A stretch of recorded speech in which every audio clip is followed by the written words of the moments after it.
Ang kaligayahan ay parang alon, dumarating at mawawala. At may panibago na namang dumarating. Minsan sobrang taas ng level ng kaligayahan natin. Minsan sakto lang. Ngunit tayong lahat ay maaari ring lumikha ng ating sariling kaligayahan. Kahit nakakapagod na, kahit nahihirapan na tayo sa buhay, pwede pa rin tayong sumaya at pwede pa rin tayong maging positibo sa buhay. Ang tanong ganito, bakit may mga taong sobrang nahihirapan sa buhay pero masaya pa rin sila? Paano nila ito ginawa? Kung matututunan mo lang kung paano harapin ang mga hamon sa buhay sa maayos na paraan, maaaring humantong ito sa mas maligayang pamumuhay. Ang mga masasayang tao ay hindi lang sumasaya ng biglaan. Hindi ito nagkataon lang. Ang mga taong nananatiling positibo at masaya, nagsusumikap sila sa pagsasanay ng tamang uri ng mga habits na makakatulong sa kanila na makasabay sa daloy ng buhay. Kung isa ka sa mga taong nahihirapang sumaya, hindi mo na kailangang mabahala dahil ikaw rin ay matuto kung sanayin mo ang mga habits ng masayahing tao. Kaya gusto kong makinig ka ng mabuti at isa puso mo ito dahil may benepisyo ito sa buhay mo. Number 1. Maglaan ka ng oras para sa sarili mo. Deserve mong gumala mag-isa. Deserve mong makilala ng lubos ang sarili mo. Deserve mong mapag-isa. Deserve mong lumayo sa napakaingay na mundo. Deserve mo yan. Ano man ang gusto mong gawin habang mag-isa ka, deserve mo yan. Ayos lang na maging ambisyoso o ambisyosa. Ayos lang kung minsan inuuna mo ang ibang tao. Ngunit kung gusto mong maging masaya, maglaan ka rin ng oras para pangalagaan ang iyong sarili. Tandaan mo ito, okay? Kung hindi ka naglalaan ng oras para sa sarili mo, hindi mo makakamit ang saya na ninanais mo. Bakit? Kasi iniisip mo ang iba, o inuuna mo ang ibang bagay, o ibang tao. Wala namang masama doon. Pero kailangan mo ring isipin ang sarili mo. Kailangan mong tutukan ang iyong sarili. Tanggapin mo na ang iyong sariling kaligayahan ay napakahalaga. Practice happiness-boosting routines. Ang dami mong magagawa na makakapagpasaya sa'yo. Ikaw lang nakakaalam kung anong bagay ang nakakapagpasaya sa'yo. Kasi iba't iba naman tayo ng kiliti sa buhay eh. My point is, self-care is an important habit.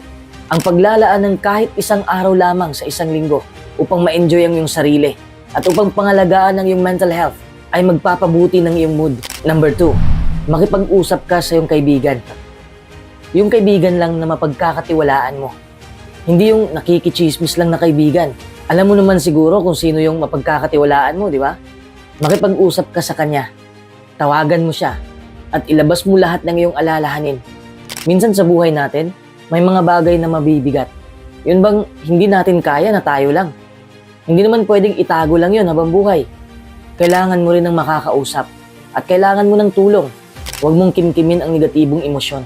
Kasi sasabog ka dyan, matuto kang buksan ang puso mo para mailabas mo lahat ng negatibo sa puso mo. Tumawag ka ng kakampi para matulungan ka nila. Kung may kaibigan kang toxic, sigurado naman ako na may mabuti ka ring kaibigan. Lumapit ka sa kanila upang ilabas ang lahat ng iyong mga alalahanin. Siguradong makikinig sila sa'yo. At madalas ay maaaring mag-alok pa sila ng mabubuting payo. Pero tandaan mo, natulungan mo rin sila kung sila ang may problema. Dapat kasi give and take para mas maging solido ang pundasyon ng samahan. Number 3. Ilista mo ang iyong mga gawain. Paano ka sasaya kung hindi organisado ang mga gawain mo? Lalamunin ka ng oras sa kakahabol ng mga gawain mo. Matataranta ka. Mafu-frustrate ka lang sa sitwasyon. Ang mga listahan ng iyong gawain ay perpektong paraan upang harapin ang isang abalang schedule. You need to organize all the things that you need to do. At siguraduhin mo na ang mga nasa listahan ay matatapos mo. Gaano man kalaki o kaliit na bagay man yan. Ano man ang kailangan gawin sa araw na yon, dapat kasali yan sa listahan para wala kang makakalimutan. Dahil bukas may panibagong gawain na naman. Kapag gagawin mo ito, magugulat ka na lang kung gaano kasaya ang mararamdaman mo kapag natapos mo ang nasa listahan mo. Number 4, magpakabait ka. Simpleng-simple, sobrang napaka-harsh na ng ating mundo. Huwag mo nang idagdag ang sarili mo. Magiging masaya ka kung magpakabait ka. Wala namang masama o mabuting asal lang ipapakita mo, di ba? Libre lang yun. At matutuwa pa ang Diyos sa kabutihang ipinakita mo. Doing good and being a good person is proven to make you feel better and happier. Pero hindi dapat umabot sa punto na tatapak-tapakan ka lang ng iba, tapos mabait ka pa rin.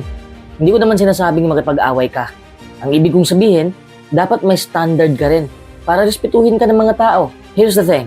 When you bring happiness to someone else, you will remember how good it feels to be kind. At sana nga, yung taong pinakitaan mo ng kabutihan ay gumawa rin ng mabuti sa ibang tao.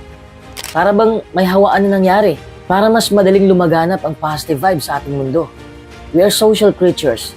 Nasa ating dugo na ang makipag-ugnayan sa mga tao, ang pakikipagtulungan at ang bawat mabuting gawa natin, ang tanging paraan upang maging mas positibo ang ating paligid. Number 5, tanggalin mo ang mga taong toxic. Kahit nahihirapan kang tanggalin sila, kasi minsan nasasanay ka na sa feeling nila. Pero kailangan kasi ang taong toxic na nakapalibot sa'yo ay may dalang negatibong enerhiya. Gusto mo ba yon? Paano ka sasaya kung napasailalim ka ng kadiliman? Pay attention to how they make you feel. Sometimes, simply becoming more aware of how someone's toxic behavior affects you can help you better navigate interactions with them. Karamihan din sa mga tao, paminsan-minsan, ay nakakapagsabi ng mga masasakit na salita na hindi naman nila sinasadya. Minsan ganyan din tayo, di ba? No one feels their best all the time. And being in a bad mood can make you lash out. This is not necessarily toxic. Parang mailalagay lang natin ito sa normal na sitwasyon. Pero kung ginagawa nila yan sa'yo ng paulit-ulit, yung binabastos ka palagi, pinapahiya ka, emotional abuse o verbal man, hindi na po pwede yon. Kailangan mo nang bitawan ang ganitong mga tao. Kahit itinuturing mo pa siyang kaibigan, kahit kasosyo mo pa yan, kahit pamilya mo pa, hindi mo dapat hinayaan na gaganyanin ka nila. Paano ka sasaya kung palagi ka nalang nakaluhod? Tandaan mo ito palagi. Ang iyong mental health ay mas mahalaga kaysa sa paglingkuran ng mga taong toxic. Number 6, kumain ka ng masustansyang pagkain. Talagang hindi ka sasaya kung walang kwenta ang kinakain mo. Ito rin ang sinabi ng doktor ko nung ako'y na-depress. Marami ang dahilan ng depression. Pwedeng genetic, o natitrigger ng kaganapan sa buhay, o maaari ring lifestyle choice mo. Kung ang kinakain mo ay mga unhealthy foods, ano ang mangyayari sa katawan mo? Unhealthy din. Imposible naman kung healthy ka pa rin, di ba? Manghihina ka. Maapektuhan din ang utak mo. Mahirap sumaya kung apektado na ang mentalidad mo. Eating fruit and vegetables apparently boosts our happiness, and your body will thank you for it. Yan ang sabi ng doktor ko, at ibinahagi ko lang sa'yo. Number 7, dapat malinis ang lugar mo. Kapag sinabi kong lugar, hindi ibig sabihin na buong barangay nyo. Pero mas lalong maganda yon, yung malinis na kapaligiran. Ibig kong sabihin ay bahay nyo, kwarto mo, o opisina mo. Nakaka-stress kung marumi ang paligid mo. Nakakairita ang mga dumi. Hindi ka makakapag-concentrate. Have a happy space. Kapag nililinis mo ang lugar mo, bababa ang anxiety level mo. It's so much nicer to spend time in a clean area. Nakakagaan ng pakiramdam. At preskong presko ang amoy. Cleaning has been found to have positive effects on our mental health by helping us gain a sense of control over our environment. Whilst being absorbed in the activity itself can also help calm your mind. It has also been found to help improve mood and provide us with a sense of satisfaction. Number 8, ilibre mo ang iyong sarili. Hindi ko naman sinabi na magwaldas ka. Ang sabi ko ay deserve mong pasayahin ang sarili mo. Bumili ka ng bagong damit. Bumili ka ng sapatos. You deserve it. Bigyan mo ng reward ang iyong sarili. Dahil sa mga hard work mo, marami ka nang nagawa sa mundo. You deserve something nice too. Hindi mo lang dapat pasobrahan ang ganitong ugali. Kasi baka pera mo naman ang puproblemahin mo. Sakto lang. Kontrolin mo lang ang saya na makukuha mo dito. Self-compassion is basically the concept of being kind to yourself. Kind in the sense of forgiving, in the sense of nurturing, loving, and supporting. Katulad rin kung ano ang pagtrato mo sa iyong kaibigan. Small treats are not just about provoking a little hit of dopamine in your neurochemistry, though that's powerful in itself. They're also part of a practice called self-compassion, which is gaining increasing ground in the psychological community as a good way to think about self-care and good mental health practice. Number 9, mag-isip ka ng positibo. Yan ang isa sa mga nagpapasaya sa atin. Kahit ano pang negatibong impluwensya na makikita mo o maririnig mo sa mundo, sa positibo ka pa rin mag-focus. Pero prangkahan na kita, hindi ito madaling gawin. Lalo na kung nasanay ka ng mag-isip ng negatibo. Mahihirapan ka talaga. Gusto ko lang magpakatotoo. Mahirap magpaka-positibo. Pero hindi ito imposibleng gawin. The fact of the matter is, happier people focus on positive thinking. rather than using negative words in their self-talk. Happy people use a more positive outlook. Kapag na-master mo na kung paano gawing positibo ang iyong mga negatibong kaisipan, magiging mas masaya ka sa bawat araw. Your brain is constantly monitoring the emotional tone of your thoughts. Too many negative thoughts, and your brain responds by creating stress and sadness in your body. When you add more positive thoughts, your brain will create relaxation and happiness. Be aware of negative thoughts and feelings. For the entire week, pay attention to your thoughts. Whenever you catch yourself thinking about or feeling anything negative, sad, or stressful, label that thought unhappy. Don't worry if you have a lot of unhappy thoughts and feelings throughout the day. It's perfectly normal. Just pay attention and label them. Number 10, hindi ka perpekto. Tanggapin mo yan ngayon din. Mahihirapan kang sumaya kung palagi ka lang nag-iisip na perpekto ka. Kasi walang ganun. Ilusyon lang yun. Kahit anong gawin mo, magkakamali ka ng paulit-ulit. But here's the thing that I want you to remember. The mistakes that we make don't define us. And people who live happier lives know the power that forgiveness can have. So forgive yourself for being harsh with you. Patawarin mo ang iyong sarili kung may ginagawa kang kamalian. Huwag kang magalit sa sarili mo. Tanggapin mo na tao ka lang. Nakakagawa ka rin ng hindi kalugod-lugod. Life is going to keep moving forward, so we might as well be as kind to ourselves as we can. Alam ko na iba't iba ang paraan ng ating kaligayahan.